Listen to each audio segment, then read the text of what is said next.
श्रीमद् भागवत महापुराण किम पुरुष और भरतखंड का महत्व। श्री सुखदेव जी बोले, हे राजा परीक्षित, छठवां किम पुरुष खंड है जिसमें लक्ष्मण के बड़े भाई सीता के पति श्री रामचंद्र जी के चरणों में किम पुरुष सहित भक्तों में श्रेष्ठ हनुमान उन्हीं रामचंद्र जी की उपासना में लीन रहते हैं। रामचंद्र के गुण का कहना ही क्या है, जो परमेश्वर होकर भी कारणों के परम हितकारी थे। उनके लक्षण व आचरण और नियम बड़े ही श्रेष्ठ थे। उन्होंने चित्त को भली भांति वश में कर लिया था। उनसे समस्त लोग प्रसन्न थे और हनुमान उनके परम भक्त थे। हे परीक्षित, सातवां भरत खंड है। नर नारायण दो मूर्ति धारण करने वाले भगवान श्री बद्रिकाश्रम में बैठ लोगों के कल्याण के लिए कल्प पर्यंत तप करते हैं और उनकी पूजा उपासना तथा स्तुति उनके प्रिय भक्त नारद जी प्रजाओं के साथ लेकर किया करते हैं।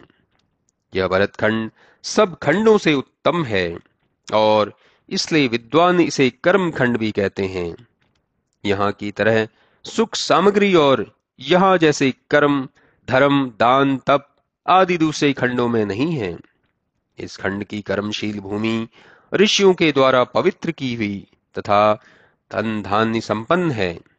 इस खंड में अनेक पर्वत और नदियां हैं। मलय मंगल अस्त मैनाक त्रिकूट ऋषभ कूटक कौलक शल्या देवगिरी ऋष्यमुख श्रीशैल वेंकट महेंद्र मंदाकिनी यमुना सरस्वती देशमती गोमती सरयू आदि अनेक महानदियां तथा सिंध और सोन ये दो नद हैं, जिसमें स्नान तर्पण करने से मनुष्य के मन के पाप रूप मैल धुल जाते हैं और वे पवित्र हो जाते हैं। इस प्रकार यह भरतखंड सब खंडों से उत्तम और स्वर्गीय है।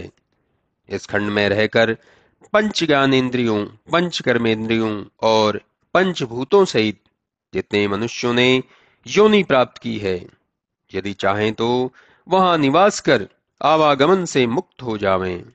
यहाँ क्या नहीं है। अर्थ धर्म काम और मोक्ष इन चारों पदार्थों से मनुष्य यहाँ तृप्त हो जाता है। ऐसा कौन भाग्यहीन है जो यहाँ जन्म लेना न चाहेगा। यहाँ जन्म लेकर भी जो विषयों में फंसता है वह भाग्यहीन है। मानो वे भगवान की माया से ठगे हुए हैं। हे राजन, इस प्रकार मैंने तुम्हें सातों खंडों का वर्णन सुनाया। अब आगे की कथा सुनो। जब पूर्व समय में राजा सगर के 60,000 पुत्रों ने घोड़े को खोजते हुए इस पृथ्वी को चारों ओर से खोद डाला था, उस समय इस जम्बूद्वीप के और भी भाग हो गए।